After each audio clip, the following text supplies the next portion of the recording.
Well, welcome, folks, to this edition of the 700 Club.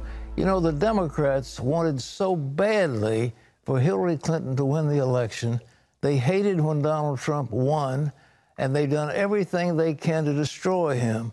They are totally frustrated that the Mueller report came out and didn't implicate Trump and say that he had colluded with the Russians. Well, today, there's going to be a press conference, probably during this program. We'll bring you updates and highlights on that, and I'm going to talk to David Brody about what really is going on. But more important, today we've got a man who's going to tell you what really happened to Jesus, why he died as he died, and how horrible it was.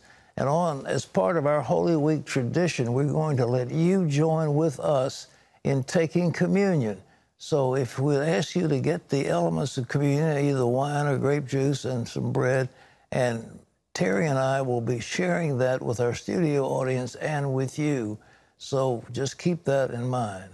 But first in the news, as I said before, Democrats and the media are in an uproar, and they're accusing Attorney General William Barr of being a, quote, shill for the president, all because of a press conference. And as Jenna Browder reports, this is just the beginning of the next round of battles over what's called the Mueller Report. Even up to the moment of the Mueller Report's release, there's controversy swirling around Attorney General Bill Barr's handling of it. Democrats are criticizing his decision to hold a news conference before making it available. The Attorney General appears to be waging a media campaign on behalf of President Trump. Democrats are demanding Barr let the report speak for itself. The fact that the Attorney General is not releasing even the redacted report to Congress until after his press conference will again result in the report being presented through his own words rather than through the words of Special Counsel Mueller. This, as the New York Times reports, Justice Department officials have been in contact with White House attorneys about Mueller's conclusions. Senate Minority Leader Chuck Schumer tweeting, "The process is poisoned," and House Speaker Nancy Pelosi, AG Barr has thrown out his credibility. Some members of the media piling on too. He becomes the first cabinet secretary to plunge into the deep end of Trump's conspiracy pool. It was President Trump who broke the news about Barr's news conference during a radio interview Wednesday. You'll see a lot of very strong things come out. Barr quoted directly from Mueller's report in declaring the investigation found no evidence of Trump and his 2016 campaign colluding with Russia. On allegations of obstruction of justice, Mueller gave no final call, but Barr concluded there was not enough evidence to prove that. The Washington Post reporting today that Mueller couldn't reach a conclusion because he couldn't determine the president's intent. Members of Congress are demanding the full, unredacted report, saying they need the underlying evidence to draw their own conclusions. Meanwhile, Trump and his legal team are coming out with a robust legal defense of their own, preparing a cut-down version of the report, the president saying the report fully exonerates him. I've not seen it. The president hasn't seen it. And we're told we'll not hear from Mueller today, but in the days to come, Democrats could call him to testify on Capitol Hill. In Washington, Jenna Browder, CBN News. Well, CBN chief political analyst David Brody is joining us now.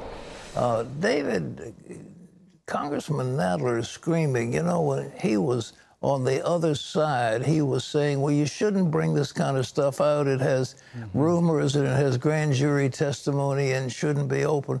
Now he's totally flipped his opinion. Well, what is his problem? Well, he has flipped his opinion, for sure. Some Republicans think he might have flipped a few other things, like his lid, too. Look, ultimately, what Nadler's going to do here, even after this report, they want the whole thing, you know, the unredacted report. So Nadler, the chairman of the House Judiciary Committee, is going to go ahead and sue Bill Barr. I mean, in essence, Congress suing the Attorney General, and it's going to go probably all the way to the Supreme Court. And so I think that's the second act of this play. The first act is a big one, the Mueller report out today. And so we see what happens with that. But already Nadler and many other Democrats complaining about Bill Barr even holding a press conference.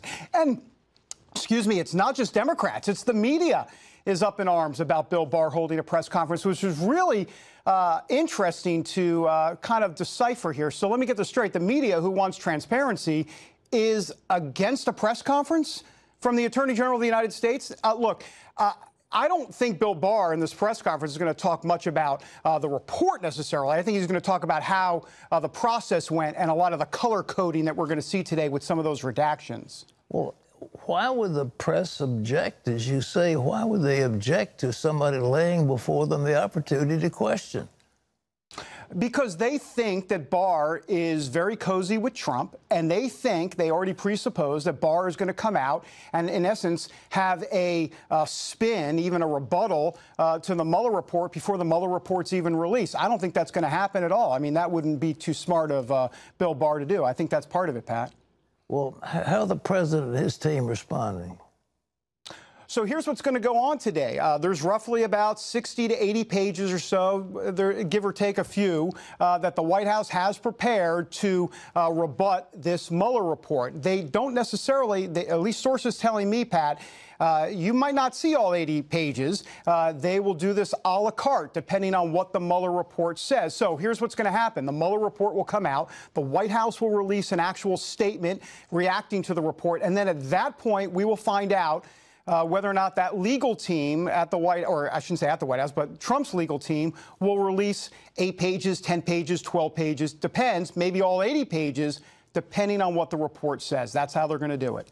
David, when you go back in history a little bit about how this thing came to be, Rod Rosenstein appointed this special counsel. It was an unwise move to start with because his boss, the Attorney General, had recused himself. And so he was on his own, and it looked like a slam at his boss, the president. And they should have had a commission probably to study this stuff, and they didn't do it. Why are people investing such sanctity in Robert Mueller for what he's going to do, and why are they going after him now? Well, there's a lot to unpack there, Pat. First of all, it's interesting the way the Democrats view Robert Mueller. You know, they wanted a special counsel. They respected Robert, but they kept talking about their respect for Robert Mueller, who they acknowledged was a conservative, but with a small c.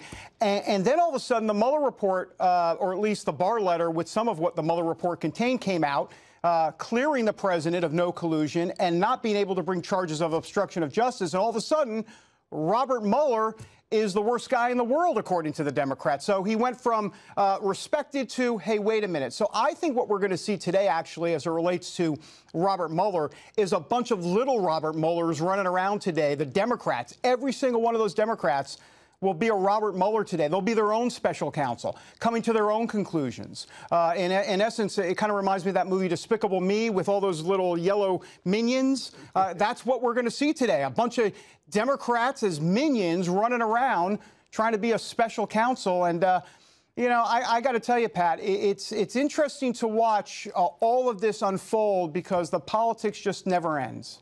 David, you know, it changed. We're getting ready to go to Easter. We're celebrating one of the great times. We're also saddened because of the tragedy at Notre Dame in Paris. And yet, the American people really don't want this pettiness to go on anymore, do they? No, they really don't. And, you know, ultimately, the Democrats are going to have a hard sell here because at the end of the day, as we say here, there is no collusion. And how do we know that? A lot of folks say, oh, wait a minute, that was Bill Barr saying that. No, it wasn't.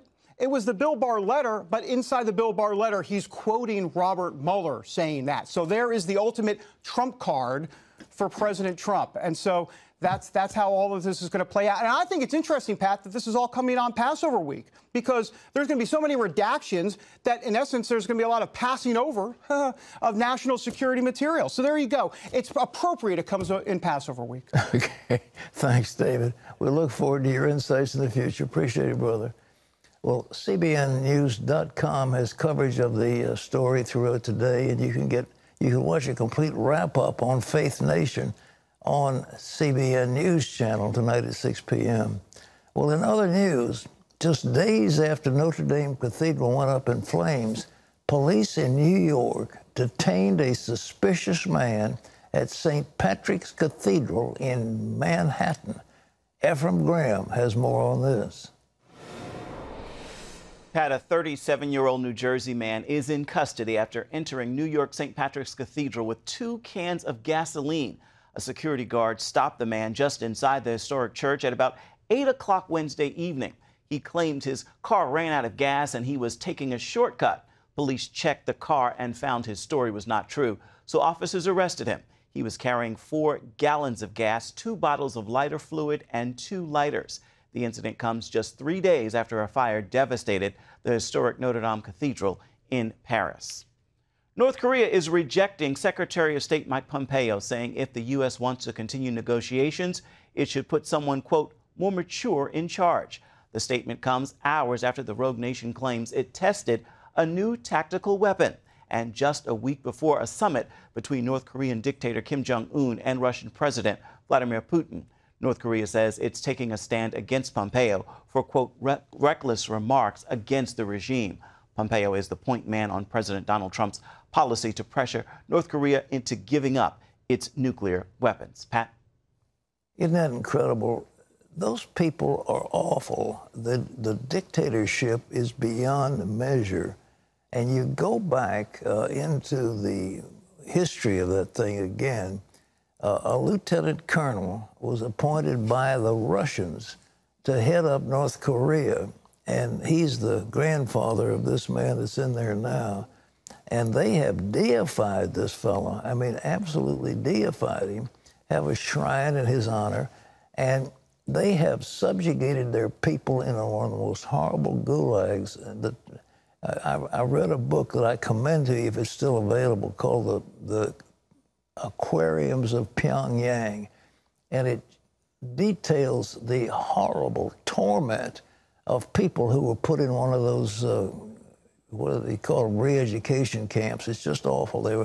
They were eating snails or grass or whatever they could. They were starving. It's just horrible what's happened to that country. And I don't think our president should dignify that little guy anymore. But he called him Little Rocket Man. I think he was telling the truth. But they are using that little bit of money they've got, which is just tiny. It's just tiny. And they're using it for offensive weapons. They are selling technology to Iran. They are involved in all kinds of covert activities around the world. And I don't think we ought to have anything more to do with them. But I'll tell you, Pompeo is a tremendous man, and he's told them, here's the way it's going to be, and they don't like it. Well, tough luck.